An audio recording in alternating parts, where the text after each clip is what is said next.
Have you ever felt like your own family was slowly erasing you from their lives? That's what happened to me.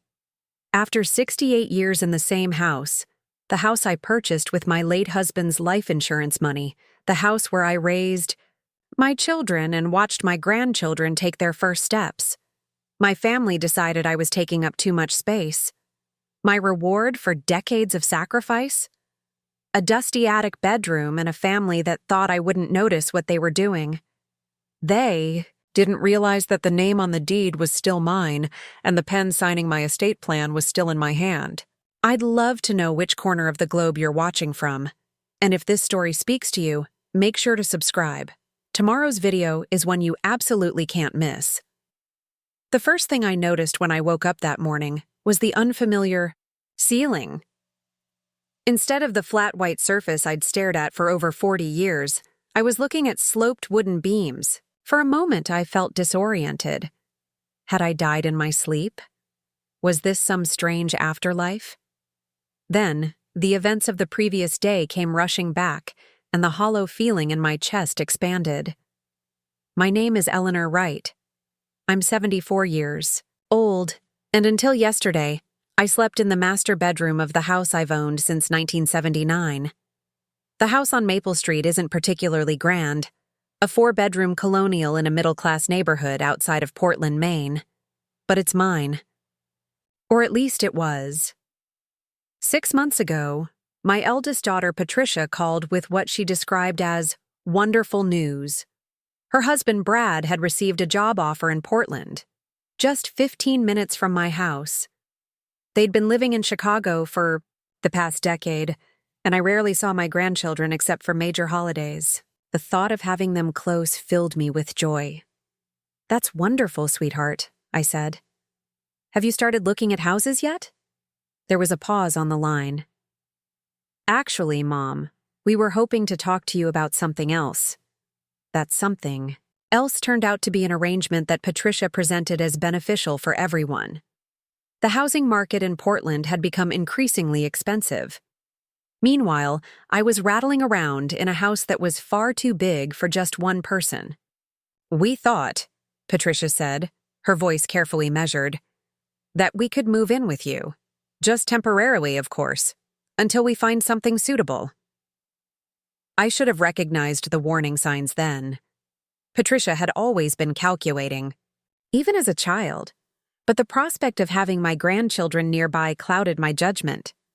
Besides, the house had grown quiet since Robert passed 3 years ago. Perhaps some life and laughter would do me good. "Of course," I said. "I'd love to have you all." The first few weeks were pleasant enough. My grandchildren, Mia and Jacob, were 11 and 9 now, full of energy and stories. Patricia seemed genuinely grateful, helping with meals and asking about my routines. Brad was mostly absent, still tying up loose ends in Chicago. It was when Brad finally arrived that things began to change. He'd always been charming but distant, the kind of man who remembers your birthday but forgets what you care about. Now, however, he walked through my house with the confidence of ownership, making comments about renovations they could make to bring the place into this century. "Brad," I said one evening, after he'd spent dinner talking about knocking down the wall between the living room and dining room, "I appreciate your enthusiasm, but I'm comfortable with the house as it is." He laughed, patting my hand in a way that made me feel like a child. "Eleanor, trust me. You'll love it once it's done. More open concept, better flow. It'll increase the property value too." "I'm not planning to sell," I reminded him. "Of course not," Patricia interjected quickly. "But modernizing is never a bad idea." The conversation shifted, but a seed of unease had been planted. That was the first small erosion of my authority in my own home. The changes accelerated after that night. Patricia began rearranging furniture without asking. My collection of porcelain figurines, which had occupied the living room mantel for decades, was boxed up and placed in the basement. "They're just gathering dust, Mom," Patricia said when I discovered them. And Jacob almost knocked one over. Yesterday, my routines were disrupted too. I'd always enjoyed watching my mystery shows in the evening, but Patricia insisted the content was too violent for the children. Instead, the television was perpetually tuned to animation or family game shows. My morning coffee on the porch was interrupted by the chaos of getting children ready for school. When I tried to establish boundaries, I was met with exasperated sighs and reminders that we're all making sacrifices here. It was as if I'd become a guest in my own home. 2 months after they moved in, Patricia's younger brother Michael visited from Boston. Michael has always been more perceptive than his sister. We were sitting on the porch, watching the children play in the yard, when he asked, "Are you happy with this arrangement, Mom?" I hesitated. "It's an adjustment." Michael studied my face. "That's not what I asked." I felt tears forming, but blinked them away. "They're family, and it's only temporary."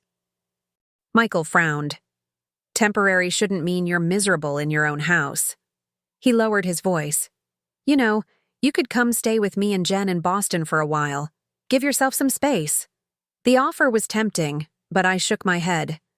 "This is my home, Michael. I'm not leaving." He nodded, understanding. "Just remember, it's still your house. Your name is on the deed." That night, I overheard Patricia and Brad talking in the kitchen. I hadn't meant to eavesdrop, but their voices carried through the heating vent into the living room. Michael's been filling her head with nonsense, Patricia was saying, as if we're taking advantage somehow. "He's always been protective," Brad replied. "Don't worry about it. She's not going anywhere." Still, we need to accelerate the timeline. The realtor called again about that property on Lakeview Drive. I froze. Lakeview Drive was one of the most expensive neighborhoods in Portland. How could they afford a house there? "Did you talk to Martin about the loan?" Brad asked. Patricia's voice dropped. "Yes. He said with Mom's house as collateral, we shouldn't have any issues." My hands began to shake. They were planning to use my house, without my knowledge, to secure a loan for their dream home. The betrayal cut deep. Before I could process this revelation, Brad spoke again. "We still need to figure out what to do with Eleanor if we move. The Lakeview house doesn't have an in-law suite." "I've been researching assisted living facilities," Patricia replied. "There's a nice one just outside the city. Not too expensive." "Do you think she'll go for it?" Patricia sighed. "She doesn't have much choice, does she? She can't manage this house alone anymore, and we can't keep living like this. Besides, she's getting more forgetful. It's for her own safety." I wanted to burst into the kitchen and confront them, but shock kept me rooted to my chair. Forgetful? I occasionally misplaced my reading glasses or forgot to water the plants, but nothing that warranted moving me to a facility. This was a calculated strategy, I realized, to make me doubt myself, to justify taking over. The next morning, Patricia announced they were having guests for dinner, friends from Chicago who had also relocated to Portland. "We'll need the dining. Room looking nice," she said, as if she were instructing a child. "Maybe wear that blue dress I bought you for Christmas?" I nodded, still processing what I'd overheard the night before. I needed time to think, to plan. The dinner party was uncomfortable. Patricia's friends, the Morgans, were pleasant enough, but they spoke about me as if I weren't present. "It's so wonderful what Patricia and Brad are doing for Eleanor," Lisa Morgan said at one point. "Not many children would open their home like this." Patricia smiled modestly. "Family takes care of family." I nearly choked on my wine. The narrative had been completely reversed. In their version, they had graciously taken me in, not the other. Way around. Later that week, I found my checkbook in Patricia's desk drawer. I hadn't misplaced it. She had taken it. When confronted, she became defensive. "I was just helping you organize, Mom. You left it on the counter, and I didn't want it to get lost." "I've been balancing my own checkbook for 50 years, I said. "I don't need help." Patricia's expression softened into something resembling pity. "Mom, you've been making mistakes. Last month, you paid the electric bill twice. I'm just trying to make things easier for you. Had I?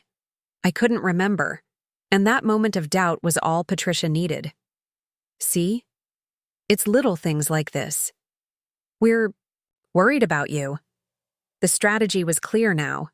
Create enough incidents, plant enough doubt, until I began questioning my own competence. It was subtle elder abuse, wrapped in the guise of concern. That night, I called Michael. I need to speak with your friend, the lawyer, I said without preamble. Sarah? What's going on? I explained everything. The overheard conversation, the loan plans, the narrative they were crafting. Michael was silent for a long moment. I'll call Sarah first thing tomorrow. Don't sign anything, Mom. Nothing. Understand? The meeting with Sarah Jefferson was scheduled for the following week. She was a no-nonsense woman in her 50s, with sharp eyes and a sharper mind. We met at a cafe in town, neutral territory. A lot of love and effort went into bringing this story to life. If you're enjoying it, we'd be so grateful if you'd subscribe to our channel. Now, back to where we left off. Michael filled me in, she said after we'd ordered coffee. But I need to hear it from you. What exactly are you concerned about? I detailed everything, from the gradual takeover of my home to the plans I'd overheard. Sarah took notes, occasionally asking clarifying questions. Eleanor, I need to ask, and please be honest. Do you feel you're experiencing any cognitive decline, memory issues, difficulty managing daily tasks? I appreciated her directness. I forget things occasionally, like anyone my age, but I've lived independently since Robert died, managed my finances, maintained the house. Until Patricia and Brad arrived, no one questioned my competence. Sarah nodded. That's what I thought. This is unfortunately common. Family members creating situations that make an elderly parent appear incompetent to gain control of assets. What can I do? Several things. First, we should update your estate plan. Second, I recommend a capacity evaluation with a geriatric specialist, not because I doubt you, but to establish a baseline and documentation of your cognitive health. Third, we need to secure your financial accounts. We spent the next hour outlining a strategy. By the time I left, I felt more empowered than I had in months. That afternoon, I returned home to find my bedroom furniture being moved into the attic. Patricia and Brad stood in the doorway of the master bedroom directing two movers. "What is going on?" I demanded. Patricia turned, startled. "Mom, I thought you were at your book club until 4. It ended early. Why are you moving my things?" Brad stepped forward. "Eleanor, we've been thinking.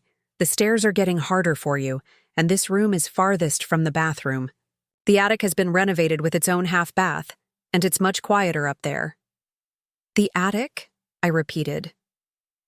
My bedroom, the room I'd shared with Robert for 40 years, where I'd nursed him through his final illness, was being taken from me. "It's all fixed up," Patricia added. "We had it painted last week. Remember? We discussed this." We had not discussed this. Another lie. Another attempt to make me doubt my own memory. "No," I said firmly.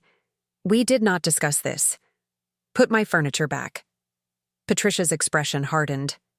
"Mom, be reasonable. This is for your own good. The master suite makes more sense. For us with the children." I looked at the movers who were awkwardly avoiding eye contact. "Please stop what you're doing," I said to them. "This is my house, and I have not authorized this change." The movers hesitated, looking at Brad. He pulled out his wallet. "We'll pay you extra to finish the job," he said. "My mother-in-law is just a little confused today." That was the final straw. I walked out of the room, down the stairs, and out the front door. With trembling fingers, I called Sarah. "They're moving me to the attic," I said when she answered. "Right now. Without my permission. I'm on my way," she replied. "Don't engage further. Just wait for me." 20 minutes later, Sarah's car pulled into the driveway. By then, the movers had finished, and my bedroom of 40 years belonged to Patricia and Brad. Sarah's arrival caused immediate tension. Brad tried to charm her, but Sarah was immune. Mrs. Wright has retained me as her attorney, she informed them, and she has not consented to this change in living arrangements. This is a family matter, Patricia said, her voice tight. We're simply helping Mom adjust to her changing needs. By relocating her to the attic of her own home? Sarah raised an eyebrow. Mrs. Wright has asked me to remind you that she is the sole owner of this property. She has not signed any documents transferring ownership or granting you permission to make structural or significant changes. Brad's facade cracked slightly. Eleanor agreed to this arrangement.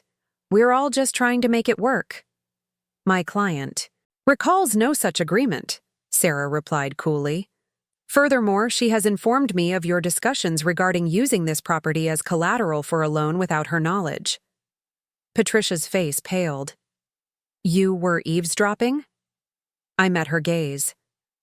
It's my house, I hear things. The confrontation continued in the living room, with Sarah methodically laying out the legal realities. Patricia and Brad could not force me from my home. They could not make changes without my permission. They could not use the property as collateral, without my signature. Mrs. Wright has also scheduled a capacity evaluation, Sarah added, to establish her cognitive competence in anticipation of any challenges. By the end of the evening, the atmosphere in the house had changed dramatically. Patricia and Brad retreated to the master bedroom, my bedroom, in sullen silence. The children, sensing the tension, went quietly to their rooms. I climbed the narrow stairs to the attic, now my designated space. The ceiling sloped sharply, forcing me to hunch in certain areas. My furniture, the bed Robert and I had shared, the antique vanity that had been my mother's, looked forlorn in this strange setting. The half-bath was little more than a toilet and tiny sink wedged under the eaves. As I sat on the edge of the bed, a strange calm settled over me. They had shown their hand now. There was no more pretense of a temporary arrangement or loving concern. Tomorrow, I would begin the process of reclaiming my home and my dignity. But tonight, surrounded by the familiar objects of my life in an unfamiliar space, I made a decision. I reached into my purse and pulled out the notebook where I'd jotted down Sarah's advice. On a fresh page, I began making notes for a new estate plan, one that acknowledged who truly valued me and who saw me only as an asset to be managed. Patricia and Brad had moved my bedroom to the attic. In response, I would move their names to the bottom of my estate plan. And in the morning, I would begin the process of moving them out of my house entirely.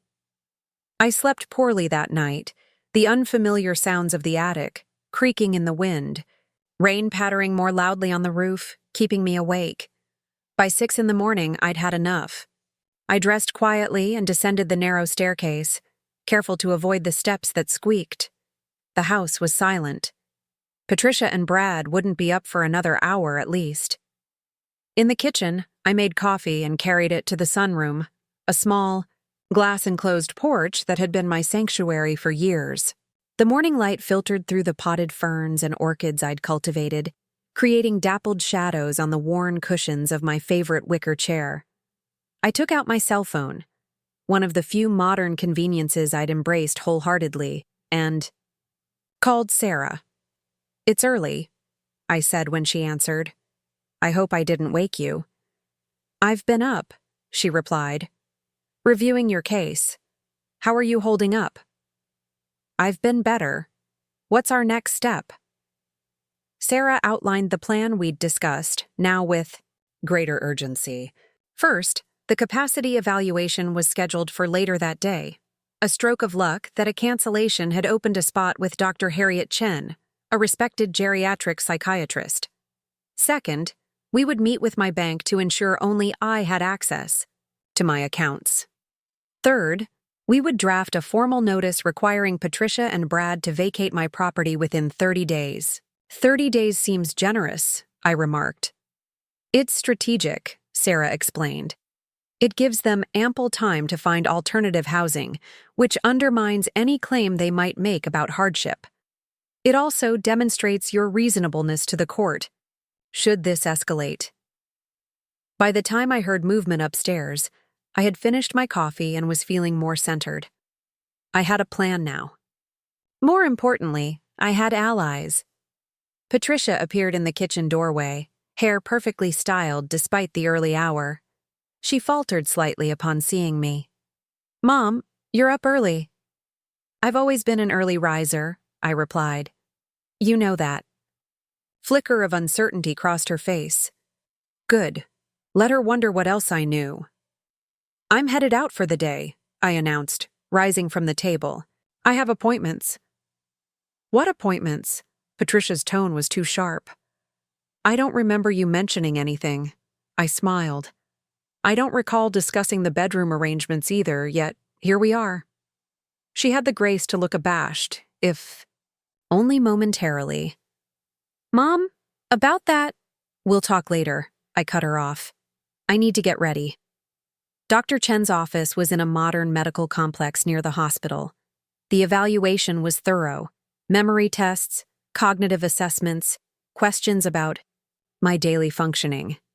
Dr. Chen was professional but kind, explaining each step of the process.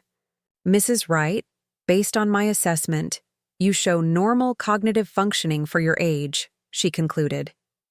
"You have some mild memory inefficiencies, but nothing outside the normal range for a 74-year-old. So, I'm not losing my mind?" She smiled. "Not at all. In fact, your problem-solving skills are quite impressive." I explained the situation with Patricia and Brad. Dr. Chen's face darkened. "Unfortunately, this is something I see far too often. Yes, I'll provide documentation of your cognitive status. And Mrs. Wright? Don't let anyone convince you that normal aging means you can't manage your own affairs." From there, I went directly to First National Bank, where I'd been a customer for over 40 years.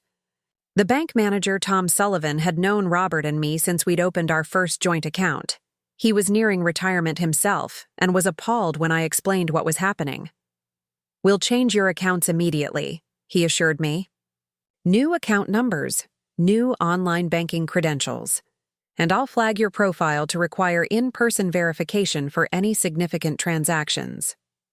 "There's one more thing," I said. "I need to know if anyone has inquired about using my property as collateral for a loan." Tom's face told me everything before he spoke. "Patricia and Brad came in last week. They were exploring options, mentioning your house might be available as collateral. I told them they'd need your signature and proper documentation, which they don't have," I confirmed. "Exactly. So nothing proceeded. But Eleanor," he leaned forward, "they seemed very confident they could get your approval." By early afternoon, I'd accomplished most of what Sarah had outlined. My finances were secure. My cognitive competence was documented. The only task remaining was the formal notice to vacate, which Sarah was drafting to be delivered the following day. I returned home emotionally exhausted, but resolute.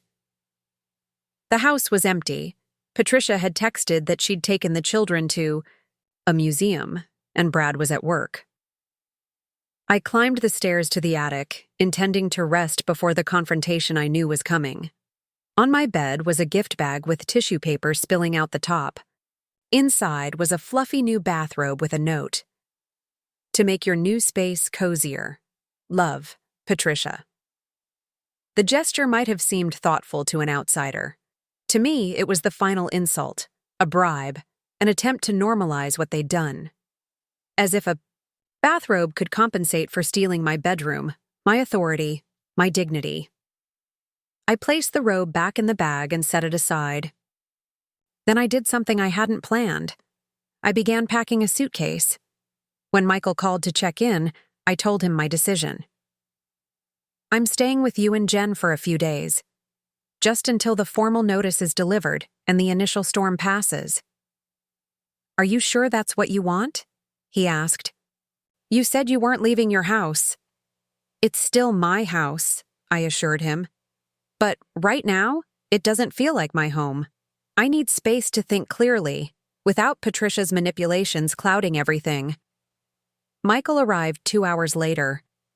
We packed my car with enough belongings for a week, including important documents Sarah had advised me to keep close. As we were preparing to leave, Patricia's minivan pulled into the driveway. Her expression when she saw the suitcases was one of genuine shock. "Mom? What's going on?" "I'm staying with Michael for a few days," I said calmly. "But why?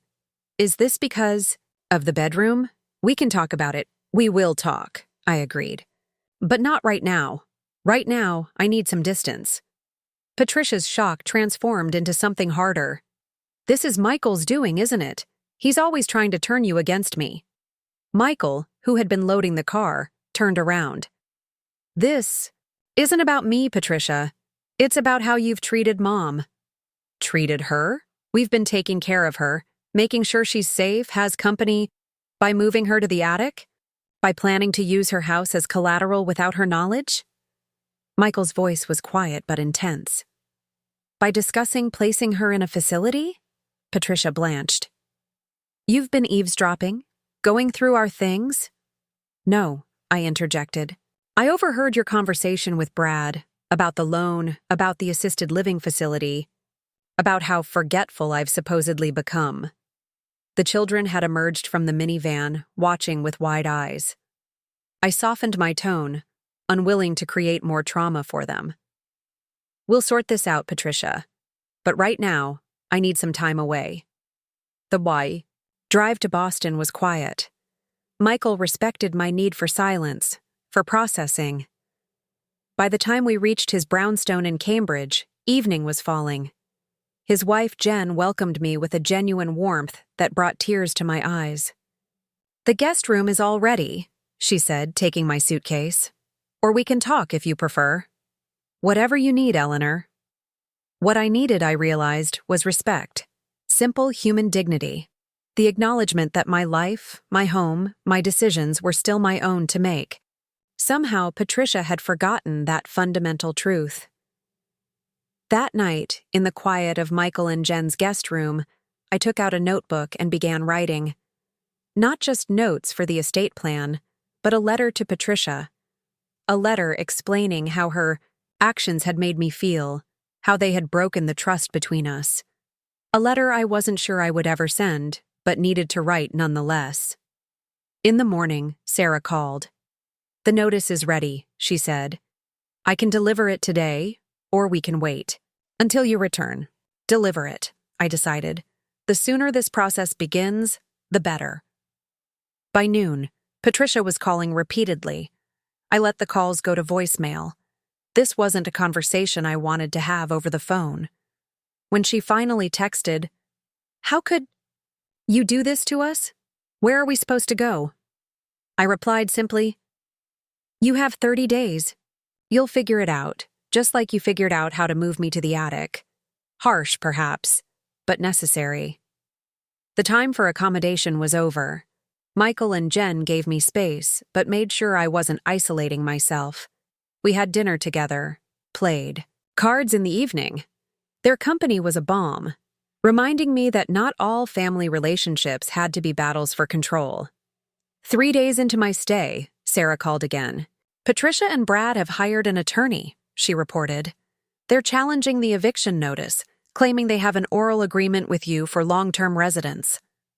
I sighed. Of course they are. "It doesn't change anything," Sarah assured. "Me, your documentation is solid, but it does mean this might get messier before it's resolved." Messier, it certainly became. Patricia launched a campaign of emotional manipulation, enlisting relatives to call and plead her case. "Think of the children," was the common refrain, as if I hadn't been thinking of Mia and Jacob all along, how they were watching their mother undermine their grandmother, learning that the elderly could be discarded when inconvenient. Through it all, I held firm. The legal process moved forward. And I continued refining my new estate plan, one that reflected the true nature of my relationships with my children. A week after leaving my home, I was ready to return. Not to the attic. Never again to the attic, but to reclaim what was mine. The battle was just beginning, but for the first time in months, I was fighting on my own terms. The morning I returned to my house, I arrived early, just after 7, when I knew Brad would be in the shower and Patricia would be making lunches for the children. Michael insisted on coming with me, just in case, though we both hoped his presence wouldn't be necessary. Standing on my own front porch, key in hand, I felt a strange mixture of determination and apprehension. This was my home, yet I was preparing for battle within its walls. I squared my shoulders and unlocked the door. The scene in the kitchen froze when I entered. Patricia stood at the counter, mid-motion spreading peanut butter on bread. The children, seated at the table with cereal, bowls looked up with surprised expressions that quickly transformed into genuine delight. "Grandma!" Jacob jumped up, nearly knocking over his milk. "You're back!" I embraced him, then Mia, who had approached more cautiously. "I missed you both," I said, and meant it. They were innocent in all this. Patricia remained motionless, knife suspended above the bread. "Mom," she finally said. "We weren't expecting you." "Clearly," I replied. "But it is my house." Michael entered behind me, carrying my suitcase. Patricia's expression hardened when she saw him. "Of course you'd bring reinforcements," she muttered.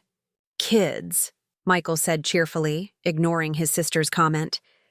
"Finish your breakfast while Grandma and your mom talk." Patricia set down the knife with deliberate slowness. "There's nothing to talk about. We've received your notice. Our attorney is handling it." "Good," I said. "Then you understand the situation. I'm moving back into my bedroom today." Her head snapped up. "That's impossible. We're settled in there now. Brad's got his home office set up in the sitting area." "Brad can move his office to the guest room," I countered. "Or the attic, since you found it so suitable for me." The bathroom door opened upstairs, and Brad's voice called down, "Honey, have you seen my blue tie? The one with the—" He appeared at the top of the stairs, dressed for work except for the missing tie, and stopped short when he saw me and Michael. "Eleanor," he managed, "you're back." "I am," I confirmed, "and we need to discuss the sleeping arrangements." The argument that followed was predictable. Brad insisted it would be disruptive to move again.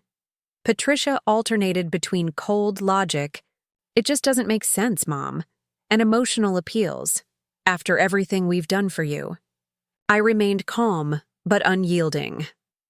"I've spoken with Dr. Chen," I said, referencing the geriatric psychiatrist. "She believes that maintaining my normal routines and spaces is important for my well-being." "Who's Dr. Chen?" Brad asked sharply. "The specialist who confirmed I'm perfectly competent to manage my own affairs," I replied. "Something you both seem to have questioned." Patricia paled slightly. "No one said you weren't competent." "Really? Because I distinctly recall you discussing my forgetfulness and researching assisted living facilities without consulting me." The conversation might have continued spiraling, but we were interrupted by the sound of the school bus outside. Patricia quickly gathered the children's backpacks, ushering them toward the door with forced brightness. "Have a great day at school. We'll see you this afternoon." After they left, the atmosphere in the kitchen grew heavier. "I have to get to work," Brad announced, clearly eager to escape. "We can discuss this later." "Actually," Michael interjected, "Mom would like her bedroom back today, so you'll need to move your things." Brad's affable mask slipped. "Look, Michael, I know you mean well, but this is between us and Eleanor." "No," I said firmly. "This is about my house and my life, and I'm done being manipulated." In the end, they reluctantly agreed to vacate the master bedroom, not out of respect for my wishes, but because Sarah had made it clear that failing to accommodate my reasonable requests would strengthen my case for immediate eviction. By afternoon, a sullen Patricia and Brad had relocated to the guest room, and I was back in my own space. It felt both victorious and hollow. The room had been subtly altered, furniture rearranged, my personal touches removed, the faint smell of Patricia's perfume lingering. I spent hours reclaiming it, placing Robert's photograph back on the nightstand, hanging my quilt on the wall, opening windows to clear the air. That evening, the atmosphere at dinner was glacial. The children, sensitive to the tension, ate quickly and asked to be excused. Once they were upstairs, Patricia broke the silence. "So what happens now? You're throwing us out in the middle of the school year?" "You have 23 days remaining on the notice," I said. "Plenty of time to find a rental until you close on your dream house on Lakeview Drive." Brad's fork clattered against his plate. "How did you—" "I pay attention," I cut him off. "More than you realized." "We were going to tell you about that," Patricia insisted. "We just hadn't found the right time. Before or after you used my house as collateral without my knowledge." Patricia had the decency to look ashamed, but Brad jumped in defensively. "We were exploring options. Nothing was decided." "Then you shouldn't have any trouble finding alternative financing," I replied. "Or perhaps scaling back your ambitions to something within your actual means." The next few weeks established a strained new normal. Patricia and Brad began house hunting in earnest, now looking at properties within their actual price range. The children seemed relieved that the pretense had fallen away, though they were understandably anxious about moving again. I made a point of spending quality time with Mia and Jacob, assuring them that regardless of where they lived, they were always welcome in my home. "And I'll come visit you too," I promised. "We won't lose touch." Sarah kept the legal pressure on, ensuring Patricia and Brad understood that the 30-day notice was non-negotiable. Their attorney made a few half-hearted attempts to negotiate an extension, but with my documented cognitive competence and clear ownership of the property, they had little leverage. Meanwhile, I finalized my new estate plan with Sarah. The changes were significant, but fair. Michael and Jen would inherit the house, with the provision that it couldn't be sold during my lifetime without my consent. Patricia and Brad would receive a modest cash bequest, enough to acknowledge their relationship to me, but far less than they might have expected. The most substantive provisions were for my grandchildren. Trust funds for their education, which neither Patricia nor Brad could access. A letter to be opened when they turned 21, explaining my decisions. And personal mementos that held both monetary and sentimental value. "Are you sure about this?" Sarah asked when we reviewed the final document. "Estate plans can be powerful messages to those we leave behind." "I'm sure," I said. "This reflects the reality of my relationships. Michael and Jen have shown care and respect for me as a person. Patricia and Brad have treated me as an asset to be managed. I'm responding in kind." 2 days before the eviction deadline, Patricia appeared in my doorway as I was reading. She looked tired, the polished facade cracked around the edges. "We found a place," she said. "A 3-bedroom apartment near the children's school. It's not Lakeview, but it'll work until we figure things out." I nodded, waiting for what she really wanted to say. "Mom, I know you're angry, but is this really necessary? Breaking up the family like this?" "I didn't break up anything, Patricia." "You did, when you decided I was an obstacle to your plans, rather than a person deserving of respect." She sighed, perching on the edge of my reading chair. "We were trying to help. Maybe we went about it wrong, but our intentions were to move me to an assisted living facility so you could have my house," I finished for her. "Let's not rewrite history." Patricia was quiet for a moment. "Have you changed your will?" she finally asked. The directness of the question startled a laugh out of me. "Is that really what you're concerned about right now?"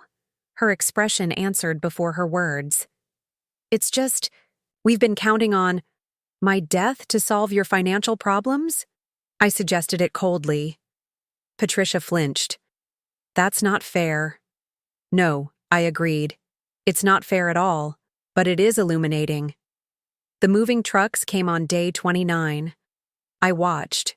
from the porch as Patricia and Brad's possessions were loaded up. The children hugged me tightly, extracting promises of weekly visits and sleepovers. Brad shook my hand stiffly, the gesture formal and empty. Patricia lingered after the others had gotten into their car.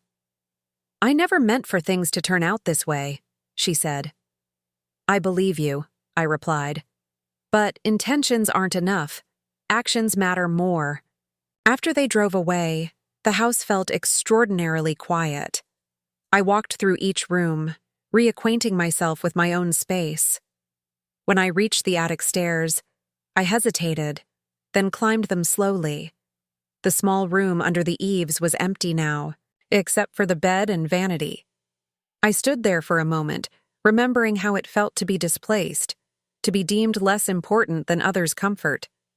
Then I descended, closing the door firmly behind me. That evening, I called Michael.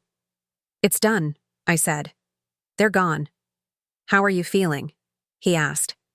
I considered the question carefully. Sad, relieved, determined. Determined? "Yes," I said, looking around at the house that was fully mine again. "I've learned something important from all this. The people who value your space and dignity in life are the ones who deserve your legacy after it."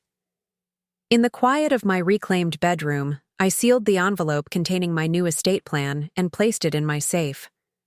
One chapter had ended. Another was just beginning. 6 months passed. Spring bloomed into summer, and my garden flourished under the attention I could now give it without interference.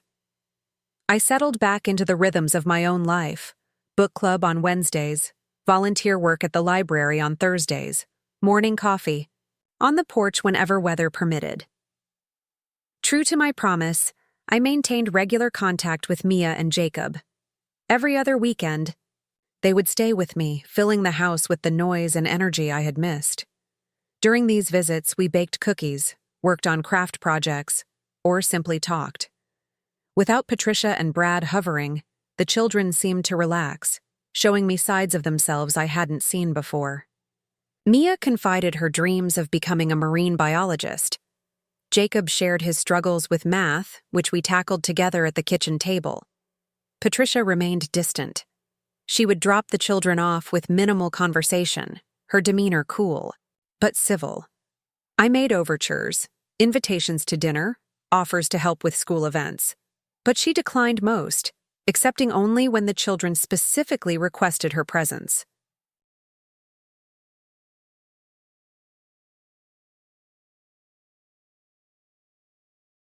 Michael and Jen visited monthly, their company a reminder of what supportive family relationships could be.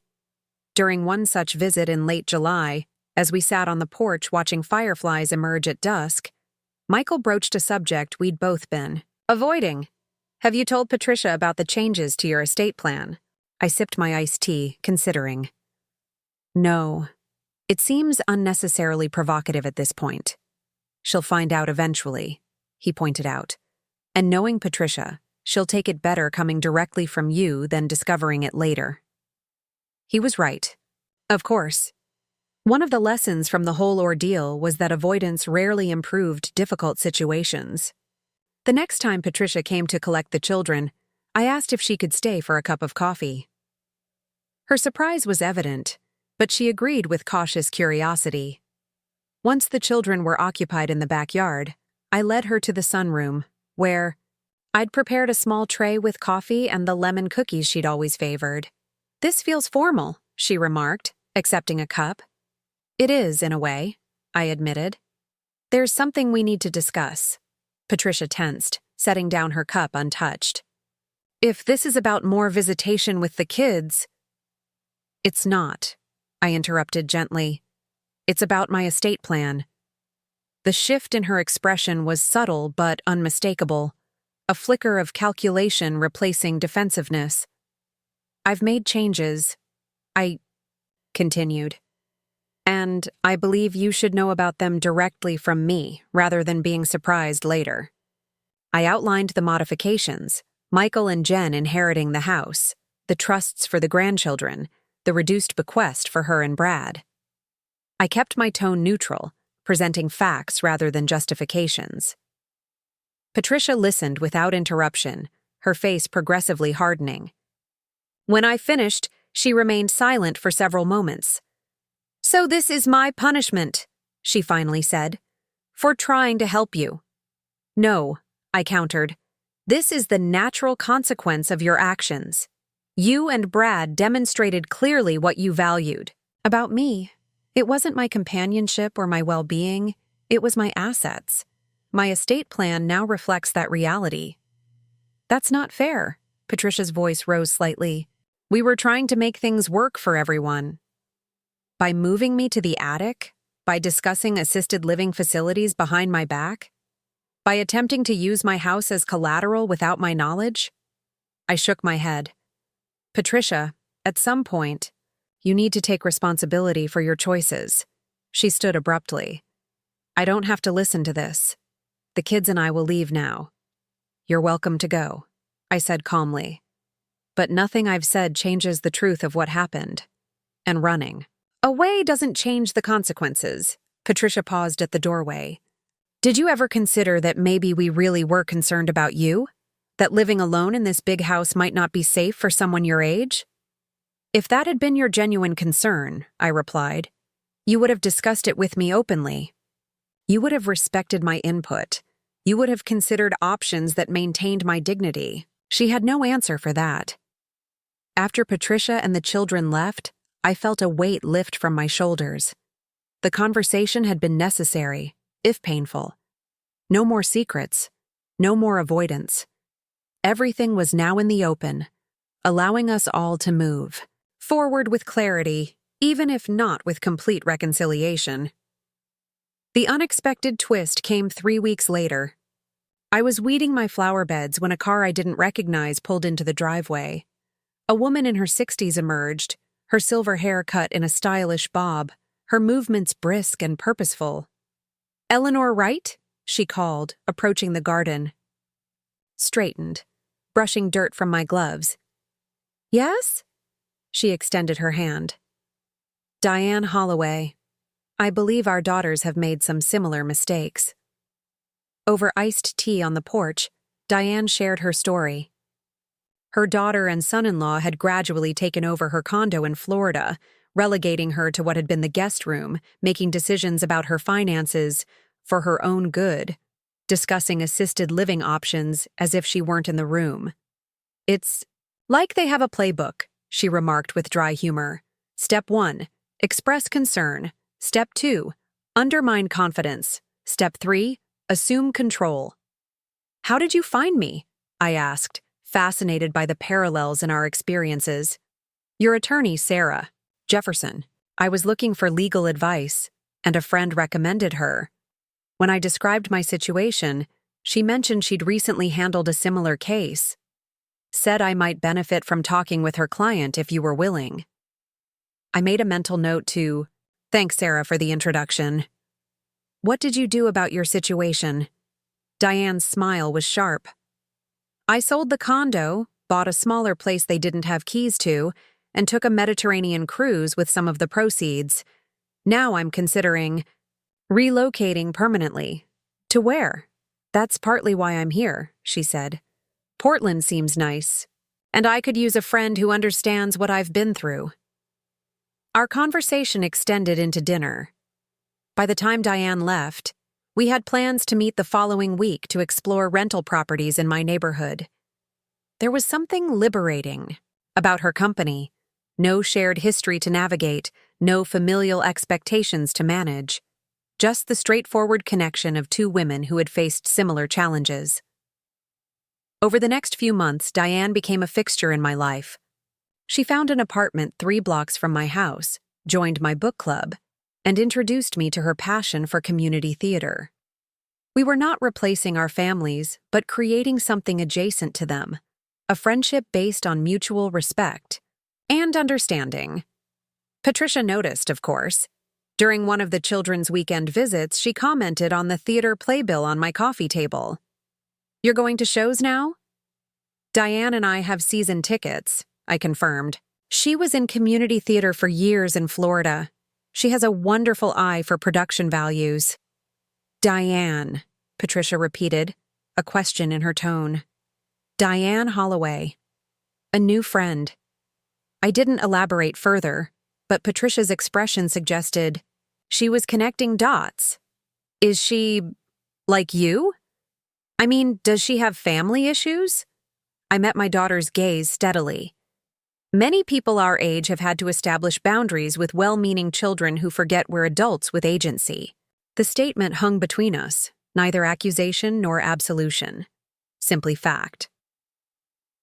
That evening, after Patricia had taken the children home, I called Michael. I think your sister is beginning to understand, I told him. What changed? She saw that I'm building a life that doesn't center around accommodating her vision of who I should be at 74. Good, Michael said simply. That's progress. Progress indeed, though reconciliation remained a distant prospect. The damage done wasn't easily repaired. Still, there were small signs. Patricia occasionally staying for coffee after dropping off the children, asking about my volunteer work, mentioning that she'd thought of me when she heard a particular song on the radio. As autumn approaches, bringing the one-year anniversary of the attic incident, as Diane and I had dubbed it, I received an unexpected letter from Patricia. Not an email or text, but an actual letter, handwritten on stationery.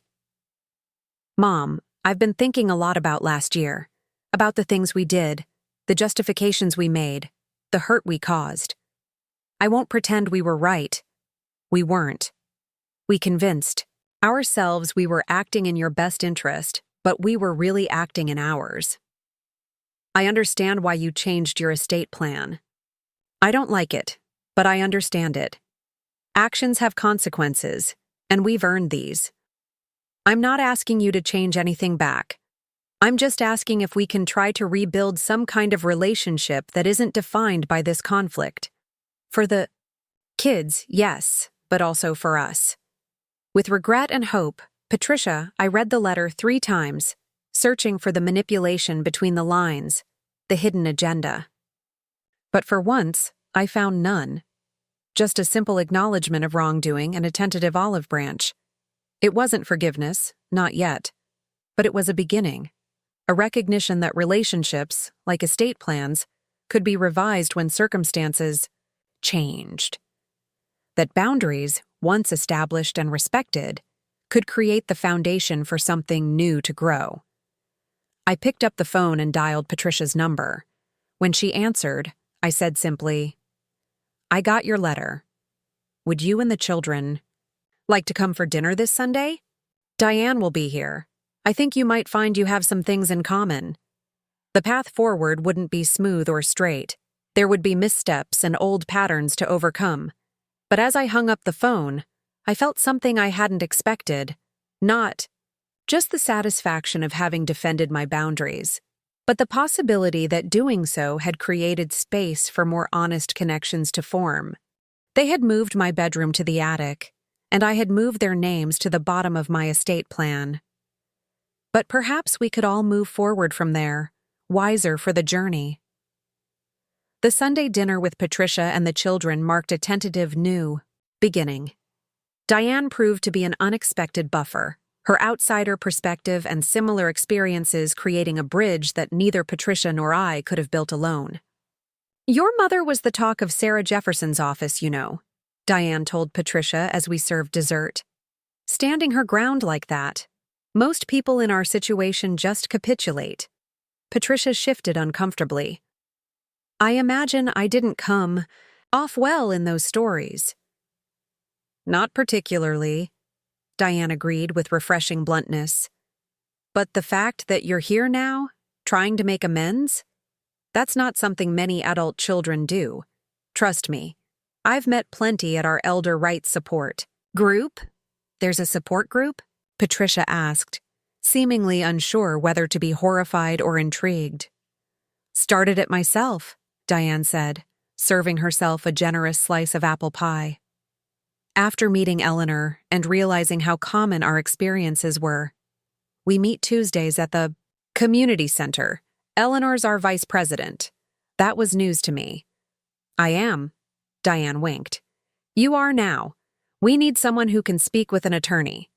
The children giggled at our exchange, the tension in the room dissipating somewhat. After dinner, while Patricia helped me with the dishes, a peace offering in itself, she brought up the support group again. Is it really that common? What happened between us? I passed her a plate to dry. Unfortunately, yes. There's something about aging that makes some people, even loving family members, start to see you as less capable, less deserving of autonomy. Patricia scrubbed at a stubborn spot on a serving bowl. I never thought of it that way. I just thought we were helping. I know, I said, and was surprised to realize I believed her. That's what makes it complicated. The line between support and control can be difficult to see from your side. Could I? She hesitated. Would it be weird if I came to one of your meetings? Not to speak, just to listen, to understand better. The request caught me off guard. I'd have to check with the group. Some might not be comfortable with a family member there, but the fact that you're asking means a lot. It was a small step, yet significant. Patricia was acknowledging there was something to learn, something she didn't already understand about my experience. After consulting with the support group, officially named Seniors with Boundaries, thanks to Diane's sense of humor, we agreed that Patricia could attend one session as an observer. The following Tuesday, she sat quietly in the back of the community center meeting room, listening as 8 of us shared our stories. There was Walter, whose son had borrowed $20,000 from his retirement account without permission. Margaret, whose daughter had sold her cherished antiques at a yard sale while she was hospitalized for hip surgery. Frank, whose children fought so bitterly over who would get stuck with him that he'd moved to a senior living community just to escape the conflict. Patricia remained silent throughout, but I could see the impact of these stories on her face, the dawning recognition that what had happened between us was part of a broader pattern, not an isolated incident. Afterward, as we walked to our cars, she finally spoke. I had no idea. Most people don't, I replied, until it happens to them, or someone they care about. Some of those stories were worse than ours, she noted, and some weren't. It's not a competition. Patricia nodded slowly. Thank you for letting me come. It was educational.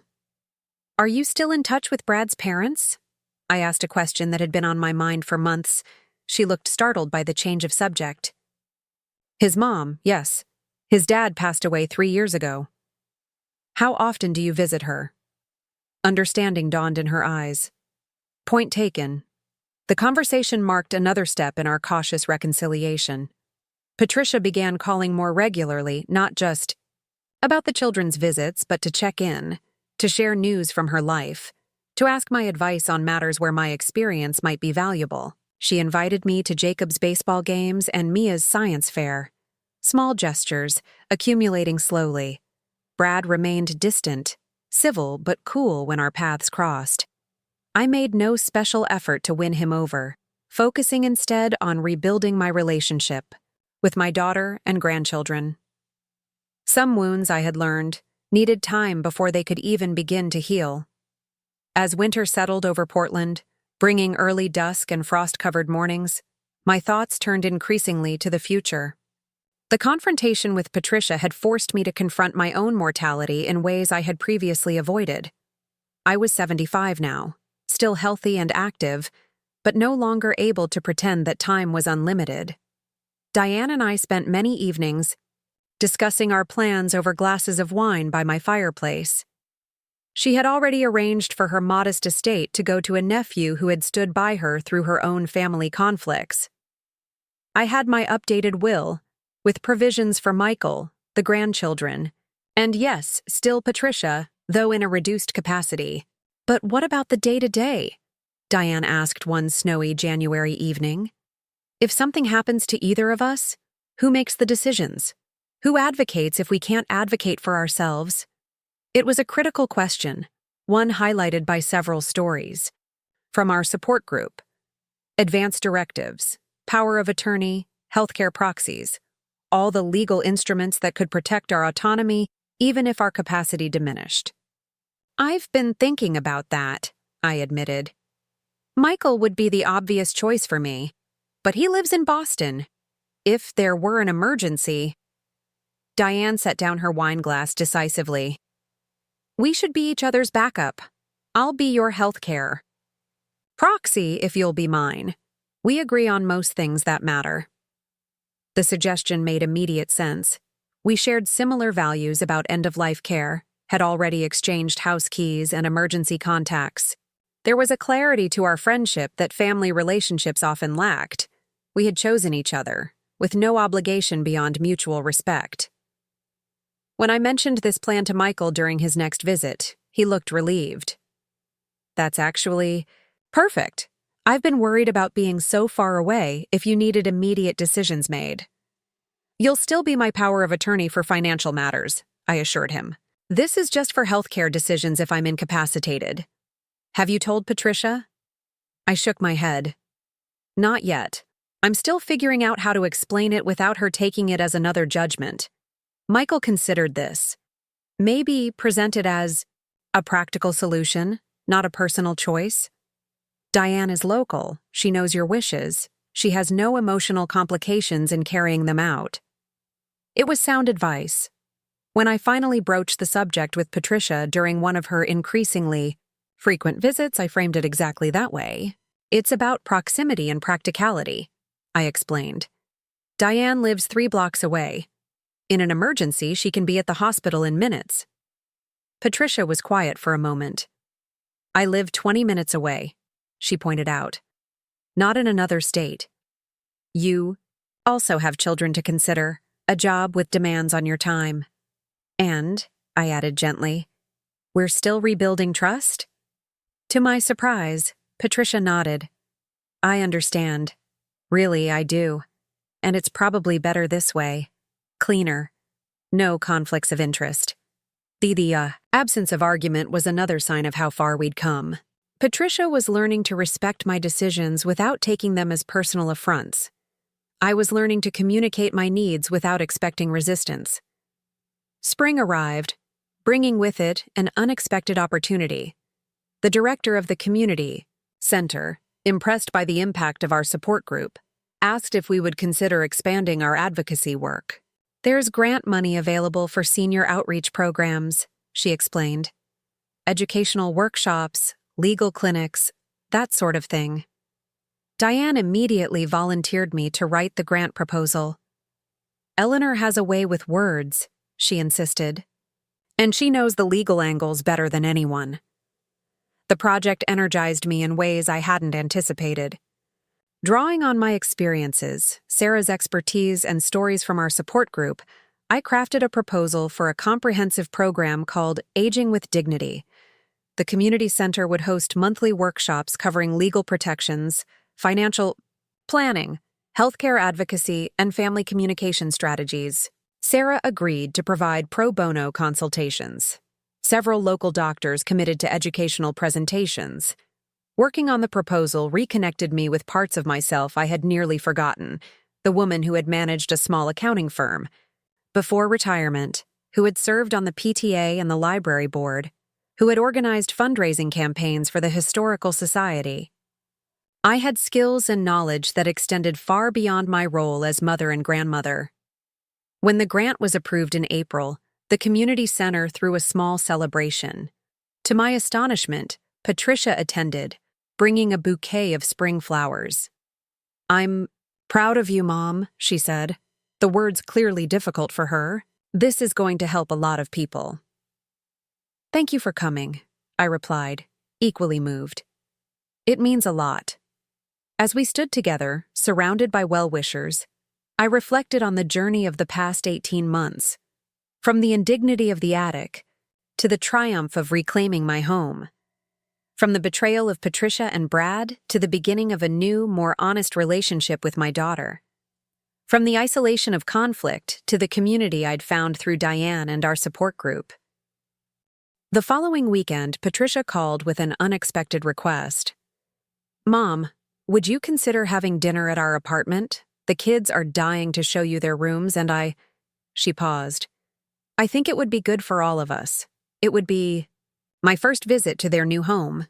A significant step." "I'd love to," I said. "Should I bring anything?" "Just yourself. And maybe Diane, if she's free. The kids have been asking about her theater stories." The invitation to include Diane spoke volumes about Patricia's growth. She was acknowledging my friendship, the importance of connections beyond family in my life. The dinner was surprisingly comfortable. Their apartment was modest but pleasant, with evidence of the children's personalities everywhere. Mia's science posters, Jacob's sports trophies. Brad made an effort to be welcoming, asking about the grant program with what seemed like genuine interest. After dinner, while Patricia showed Diane photos from the children's recent school performances, Brad pulled me aside. "Eleanor, I want to apologize," he said stiffly. "What we did, what I encouraged, it was wrong. I've had a lot of time to think about it, and I'm not proud of how I behaved." The apology surprised me, both in its timing and its apparent sincerity. "Thank you for saying that, Brad. It couldn't have been easy." He glanced toward Patricia. "She's been doing a lot of soul-searching. We both have. Seeing you rebuild your life, start this advocacy work, it's made us realize what we almost took from you. Not just your house, but your independence, your sense of purpose." "We all make mistakes," I said, finding forgiveness easier than I had expected. What matters is learning from them. Later that night, as Diane drove us home, she remarked on the change in Patricia and Brad. "Quite a transformation. Do you think it's genuine?" "I think Patricia's is," I replied after considering. "Brad? He's following her lead. But that's something at least." "Enough to change your estate plan again?" Diane asked shrewdly. I smiled. "Not yet. Actions speak louder than words or dinner invitations. But if this continues, maybe someday." The question lingered in my mind over the following weeks as our advocacy program took shape. The first workshop, Legal Protections for Seniors, drew over 30 participants, many sharing stories similar to mine.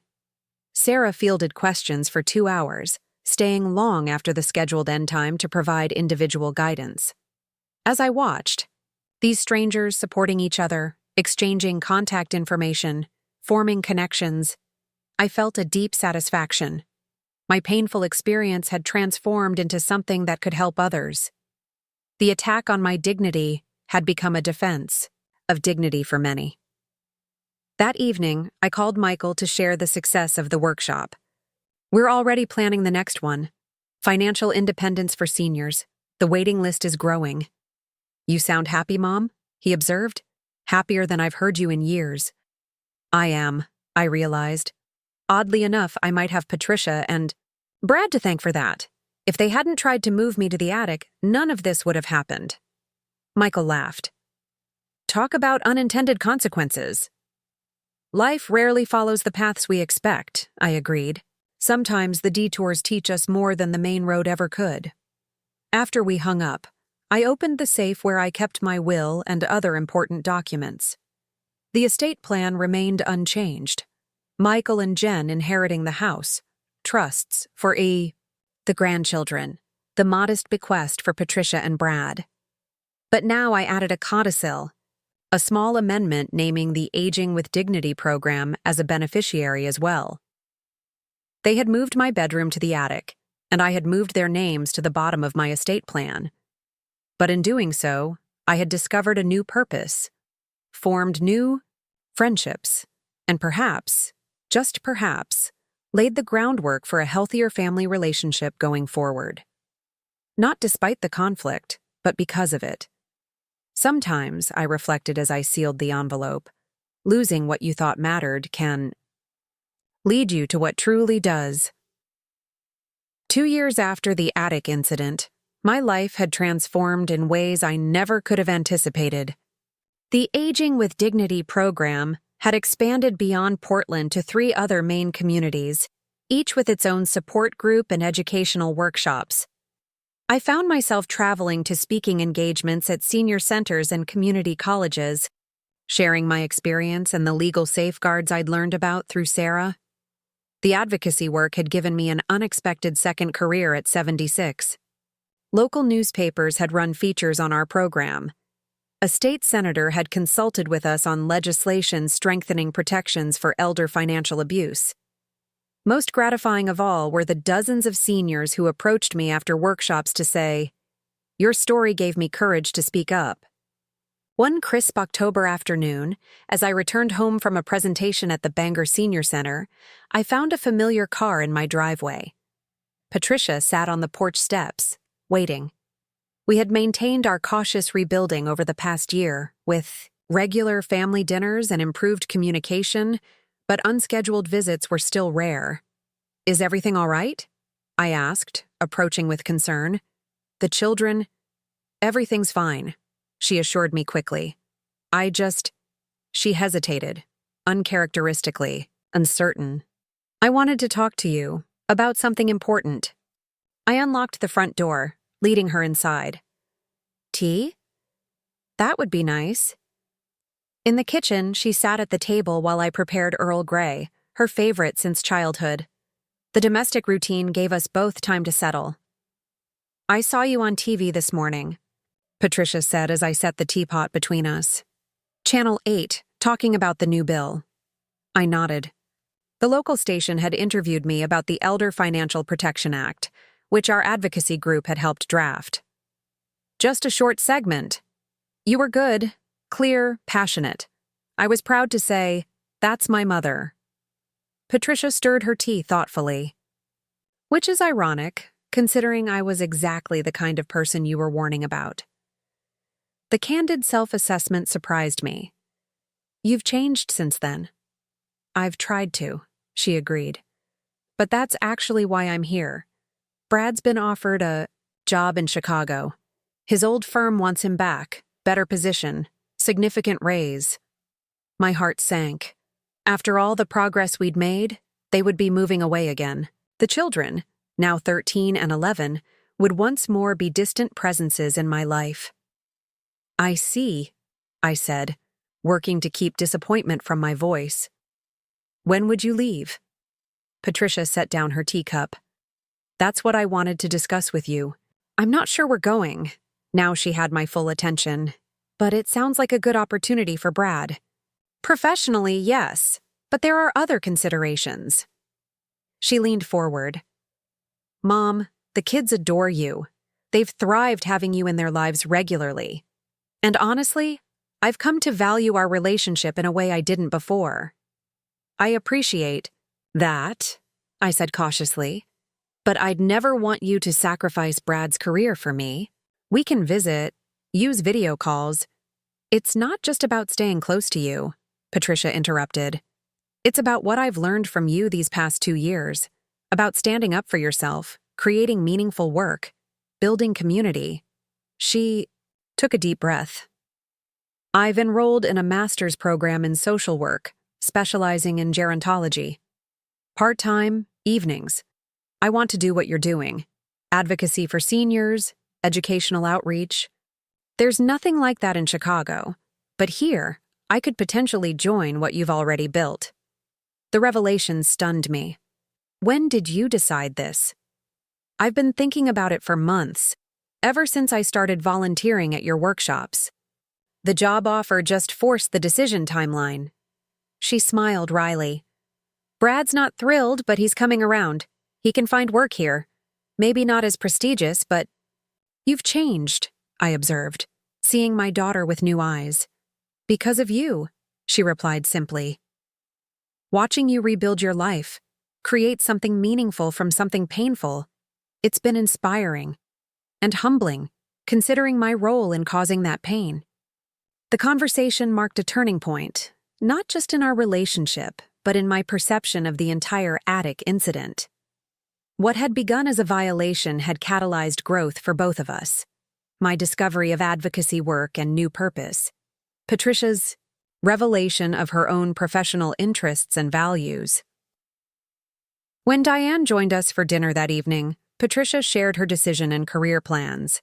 Diane, never one to hide her opinions, raised her eyebrows. Well, well, the prodigal daughter finds her calling in elder advocacy. There's poetic justice for you. Patricia laughed, no longer defensive about her past actions. I deserve that, but I'm serious about this. I believe you are, Diane replied, her tone softening. And we could use the help. The waiting list for consultations grows every week. The three of us spent the evening outlining possibilities, Patricia completing her degree while volunteering, eventually developing specialized workshops on family communication strategies, perhaps expanding the program to include mediation, services for families navigating care decisions. Brad remained the wild card in these plans. When Patricia brought him to our next advisory board meeting, his discomfort was evident in his stiff posture and forced smile. Unlike Patricia, he had never fully engaged with my advocacy work, maintaining a polite distance from this chapter of my life. After the meeting, while Patricia was deep in conversation with one of our volunteer attorneys, Brad approached me. "This is really important to her," he said, gesturing toward Patricia. "I've never seen her so passionate about work before." "It suits her," I agreed. "She has natural talent for it." Brad nodded, his expression conflicted. "The Chicago offer is excellent, career-defining." "I understand that, but she won't consider it. Says this work matters more." He studied me. "Did you put that idea in her head?" The accusatory edge in his question could have sparked another conflict. Instead, I recognized it as the defensive reaction of someone facing an uncomfortable choice. "Patricia makes her own decisions," I said evenly, as she demonstrated, "when you both decided to move me to the attic." Brad winced at the direct reference. "I deserve that." "Perhaps. But my point is simply that your wife has strong convictions.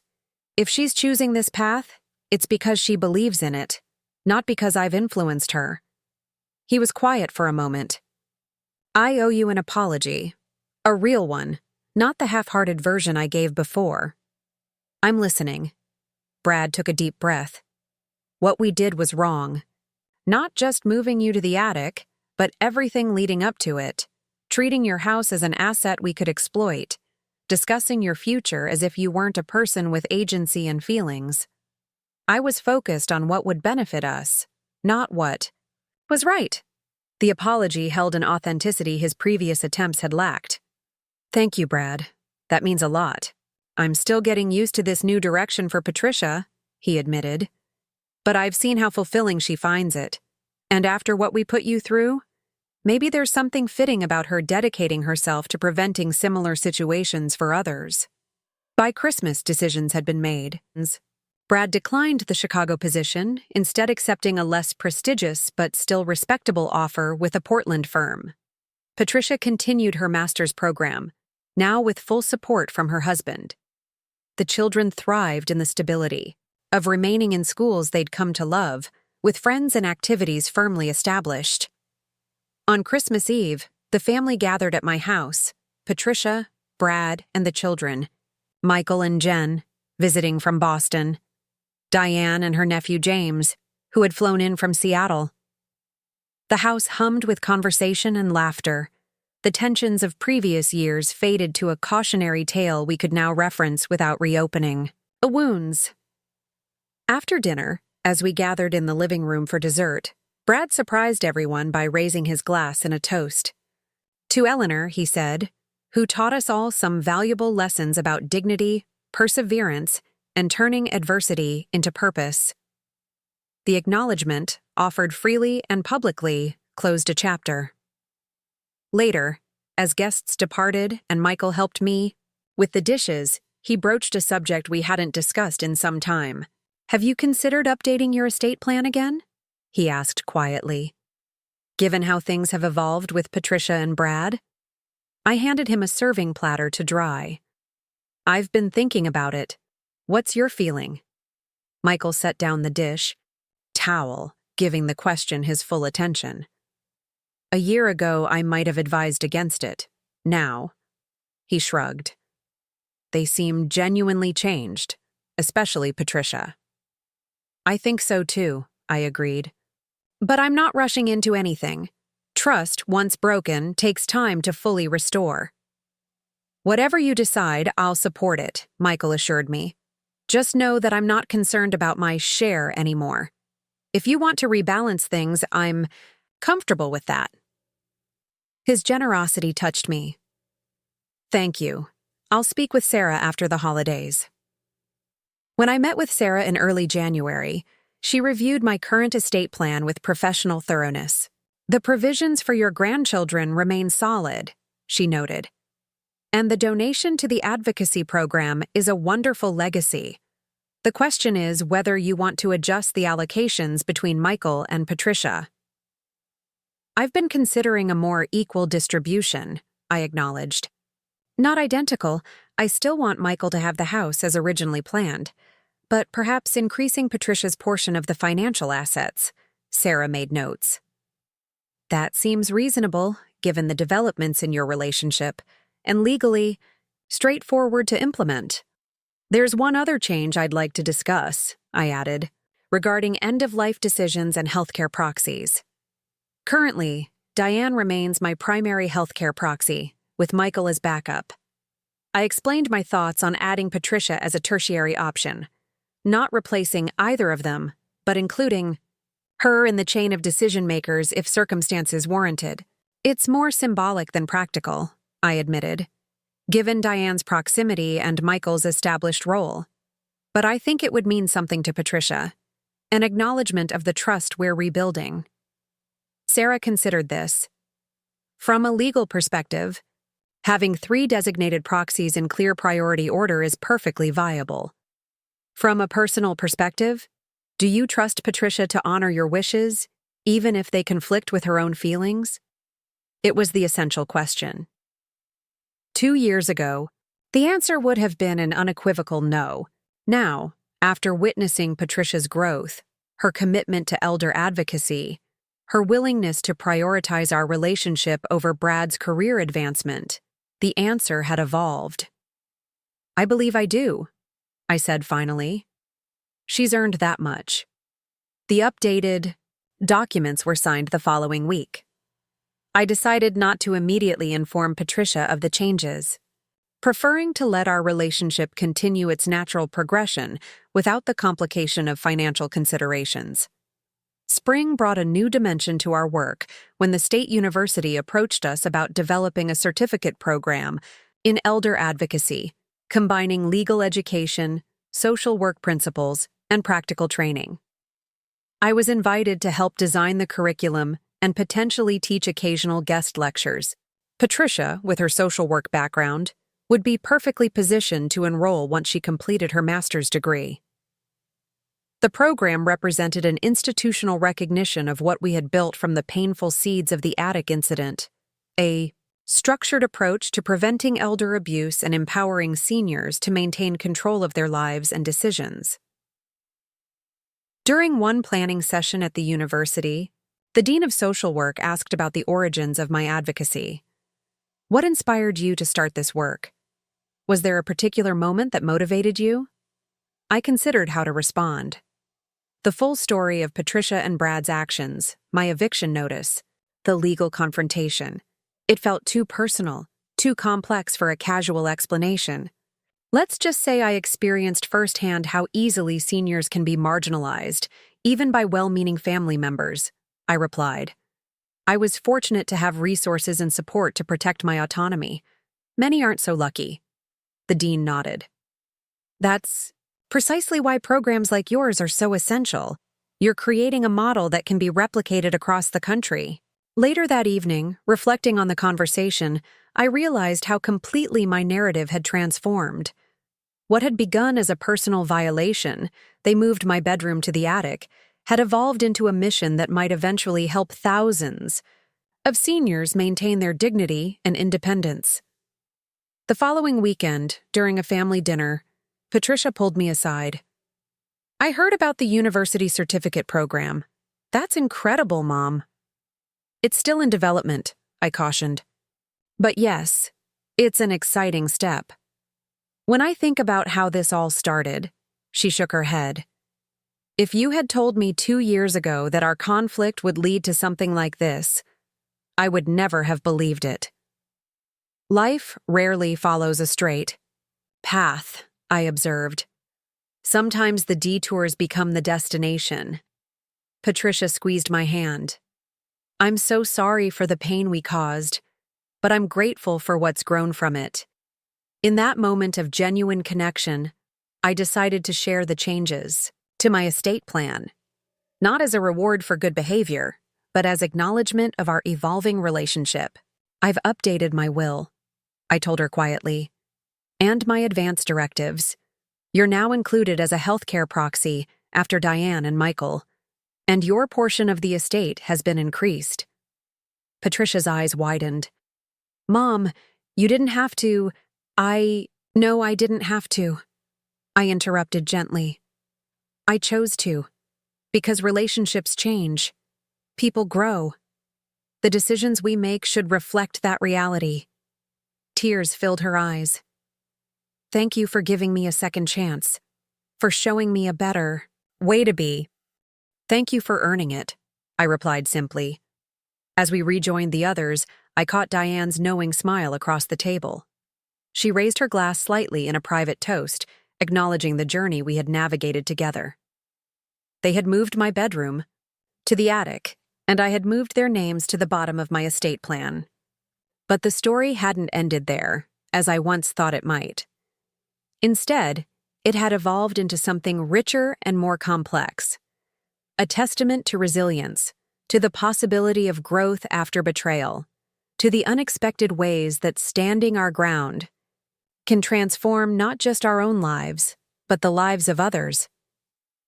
In protecting my dignity, I had found a purpose larger than myself. In holding my family accountable, I had created space for authentic reconciliation. In responding to a personal affront, I had helped launch a movement that would outlast me. Sometimes, I reflected as laughter filled my dining room, our greatest contributions emerge from our most difficult moments. Not despite them, but because of them. 5 years after being relegated to the attic, I celebrated my 80th birthday surrounded by family, friends, and colleagues from the advocacy network we had built. The gathering took place in the community center where our first support group had met, now dedicated as the Eleanor Wright Center for Elder Dignity, following a successful fundraising campaign led by Patricia. Age had finally begun to slow me down physically. My knees protested stairs more insistently. My daily walks had shortened. But mentally, I remained as sharp and engaged as ever, now serving in an advisory role to the statewide network of elder advocacy programs that had grown from our Portland initiative. The birthday celebration doubled as a retirement of sorts, though Diane insisted on calling it a strategic repositioning. Retirement suggests you're done, she told me as we greeted guests. You're just shifting to a more selective role. The event space overflowed with people whose lives had intersected with mine during this unexpected final chapter of my career. Sarah Jefferson, now a prominent elder law specialist, had brought her entire legal team. Representatives from 3 state universities attended, along with 2 state legislators who had championed our elder protection bills. Most moving were the dozens of seniors who had found their voice through our programs. Michael and Jen had flown in from Boston with their teenage sons. Patricia, now the executive director of the Advocacy Network, had organized the entire celebration, coordinating with Diane to ensure every detail reflected my preferences. Even Brad, who had gradually found his own connection to our work through pro bono legal consultations, seemed genuinely pleased to be there. As I surveyed the room filled with well-wishers, my grandchildren approached with a large package wrapped in silver paper. This is from all of us, Mia announced, now a poised 18-year-old preparing for college. Mom said we should give it to you first before the speeches start. Curious, I carefully removed the wrapping to reveal a leather-bound book. Opening it, I discovered a meticulously assembled collection of newspaper articles, photographs, testimonials, and program materials chronicling the 5-year evolution of the Elder Dignity Initiative. "We've been gathering these for months," Jacob explained, his voice deeper now at 16. "Everyone contributed something, stories about how you helped them stand up for themselves." Patricia stepped forward. "Turn to the last page." There, I found a formal letter from the governor's office announcing the establishment of the Eleanor Wright Fellowship for Elder Advocacy, an annual grant providing education and training for social workers specializing in gerontology. "The first fellow has already been selected," Patricia said, her voice thick with emotion. "She'll start this fall at the university." The thoughtfulness of the gift overwhelmed me. From that terrible day when I discovered my belongings being moved to the attic, to this moment of recognition and legacy, the journey seemed almost impossible to comprehend. When the time came for speeches, I listened with a full heart as colleagues recounted our early struggles and subsequent victories.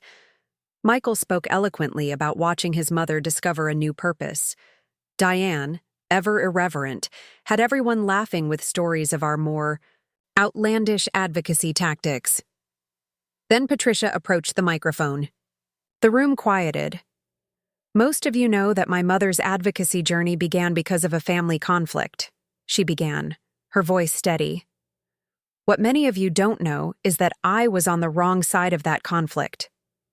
A murmur rippled through the audience. "My husband and I," she continued, acknowledging Brad with a glance, "made the terrible mistake of thinking we knew better than my mother what was best for her. We treated her as a problem to solve rather than a person to respect." The candor of her admission hung in the air. When she stood up to us, when she refused to accept being sidelined in her own life, she taught me the most important lesson I've ever learned. Dignity isn't just a nice concept. It's a fundamental right that too many seniors have systematically denied to them, often by the very people who claim to love them most. Patricia looked directly at me. "Mom, your courage in that moment didn't just change your life. It changed mine. It changed hundreds of others through the work we've done together. And through this fellowship, it will continue changing lives for generations to come." When it was my turn to speak, I kept my remarks brief, focusing on gratitude for the unexpected gifts that had emerged from what had initially seemed like a terrible loss. New purpose, strengthened relationships, a community, united in meaningful work. When I found my bedroom furniture being moved to the attic, I concluded, I could never have imagined standing here 5 years later. Sometimes the greatest challenges of our lives become the doorways to our most meaningful contributions. As the celebration wound down, I found a quiet moment with Michael and Patricia. "I've been thinking about the house," I told them, "about what happens when I'm no longer able to maintain it independently." Both immediately began to protest that I was managing fine, that help could be arranged, that difficult decisions could wait. I raised a hand to silence them. "I'm not in crisis," I assured them. "But I am 80. Planning ahead is what I advise others to do, and I should follow my own counsel." I outlined the decision I had reached after months of reflection. The house would still go to Michael eventually, as specified in my will. But in the meantime, I had decided to convert the first floor into my own apartment and offer the second floor to a graduate student fellow from our advocacy program. I'll have company, assistance when needed, and the satisfaction of directly supporting the next generation of advocates, I explained. The attic will become an archive for our program materials. Michael and Patricia exchanged glances, clearly relieved by the thoughtfulness of the plan. "That sounds perfect," Michael said, "but only when you're ready." "I'll help with the renovations," Patricia offered. "We can design it exactly to your specifications." The irony wasn't lost on any of us. 5 years after they had tried to relocate me without my consent, my children were now devoted to ensuring I remained exactly where and how I wanted to be. As guests departed, Diane linked her arm through Mine. Well, my friend, who would have thought being exiled to the attic would lead to all this? I smiled, watching Patricia help an elderly attendee to her car, the same care evident in her manner that I had once feared I would never receive from her.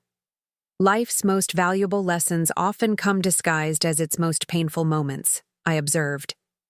And its most meaningful journeys, Diane added, often begin with someone trying to put us where we don't belong. They had moved my bedroom to the attic, an act of dismissal that had threatened my autonomy and dignity. In response, I had moved their names to the bottom of my estate plan, a necessary boundary that preserved my agency. But what had started as a story of displacement had transformed into something neither side could have foreseen: a movement, a mission, a reconciliation. My stand for personal dignity had catalyzed a wider awakening, changing not only my own family but creating ripples that would continue long after I was gone. As I looked around at what we had built together, I felt a deep contentment. Sometimes, the most powerful response to being diminished is not just to reclaim your space, but to expand it in ways that create room for others to stand tall as well. Looking for more? We've got 2 amazing stories ready for you right on screen. If this one touched you, these are absolutely worth your time. Click to watch them now. And hey, subscribe and hit that bell to never miss our latest uploads.